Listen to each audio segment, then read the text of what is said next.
நினைவில் நிற்கும் திருமணப்பட்டு விவாஹா தி சென்னை சில்க்ஸ். இந்திய கேப்டனான ரோஹித் சர்மா கிட்ட நான் அவ்வளவா பேசினதே கிடையாது. ஆனா அவர்கிட்ட பேசினதுக்கு அப்புறம் ஏன் திறமை மேல எனக்கு தன்னம்பிக்கை அதிகமாக இருக்கு அப்படின்னு சொல்லி நிகழ்ச்சி அறிஞ்சு பேசியிருக்காரு இந்திய இளம் வீரரான ரஜத் பட்டிதர். என்ன நடந்திருக்கு, ரஜத் பட்டிதர் என்னெல்லாம் சொல்லியிருக்காரு அப்படிங்கறதெல்லாம் டீட்டெயில்டா பார்க்கலாம்.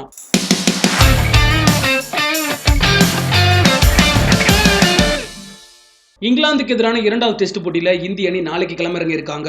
நடந்து முடிஞ்ச முதல் டெஸ்ட் போட்டியா இருக்கட்டும், நடக்க போற இரண்டாவது டெஸ்ட் போட்டியா இருக்கட்டும், இந்த ரெண்டு போட்டியில இருந்துமே நட்சத்திர வீரரான விராட் கோலி விலகி இருக்காரு. அவருக்கு மாற்று வீரரா தான் இளம் வீரர் ரஜத் பட்டிதர் சேர்க்கப்பட்டிருக்காரு. அதற்கு முக்கிய காரணம் இந்திய ஏணிக்காக விளையாடும் போது ரஜத் பட்டிதர் சிறப்பான இடத்தை வெளிப்படுத்தி இருக்காரு. ஆல்ரெடி சவுத் ஆப்பிரிக்கா சுற்றுப்பயணத்திலேயே இந்திய ஒருநாள் அணியில அறிமுகமாகி இருந்தாரு. இந்த நிலையில தான் இரண்டாவது டெஸ்ட் போட்டியில KL ராகுல் மற்றும் ரவீந்திர ஜடேஜா காயம் காரணமா விலகி இருக்காங்க. இதனால ரஜத் பட்டிதர் கண்டிப்பா இந்திய அணிக்காக அறிமுகமாவாரு அப்படின்னு எதிர்பார்க்கப்படுது.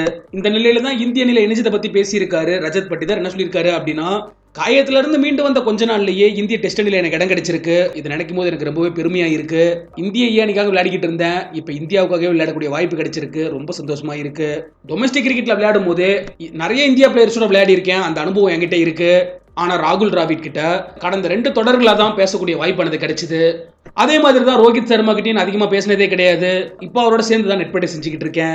அவரோட ஃபீல்ட் செட்டப் எப்படி இருக்கு அப்படிங்கறத கவனிச்சுக்கிட்டு இருக்கேன். பேட்டிங் செய்யும் போது பிச்சை பத்தி அவர்கிட்ட நிறைய பேச முடியுது. இந்த உரையாடல்லாம் எனக்கு ரொம்பவே நம்பிக்கை கொடுத்திருக்கு. என்னோட பேட்டிங் ஸ்டைல்ல எப்பவுமே கொஞ்சம் அக்ரெசிவ் இருக்கும். ஆரம்பத்துல இருந்தே அதிரடியா தான் பேட்டிங்கை தொடங்குவேன்.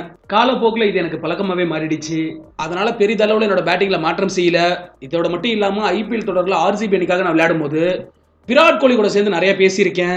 அவர் நெட் பிராக்டிஸ் செய்யறாரு அப்படின்னா தொடர்ந்து நான் கவனிச்சுக்கிட்டே தான் இருப்பேன். குறிப்பா அவரோட பாடி லாங்குவேஜையும் ஃபுட் ஒர்க்கையும் கவனிச்சுக்கிட்டே இருப்பேன். அதை கத்துக்கிட்டு இருக்கேன் அப்படின்னு சொல்லி இந்திய இளம் வீரரான ரஜத் பட்டிதர் சிறப்பா பேசியிருக்காரு. இந்தியாவுக்கும் இங்கிலாந்துக்கும் இடையேயான இரண்டாவது டெஸ்ட் போட்டியானது நாளைக்கு விசாகப்பட்டினம் மைதானத்துல காலை 9:30 தொடங்க இருக்கு அப்படிங்கிறது குறிப்பிடத்தக்க விஷயம்.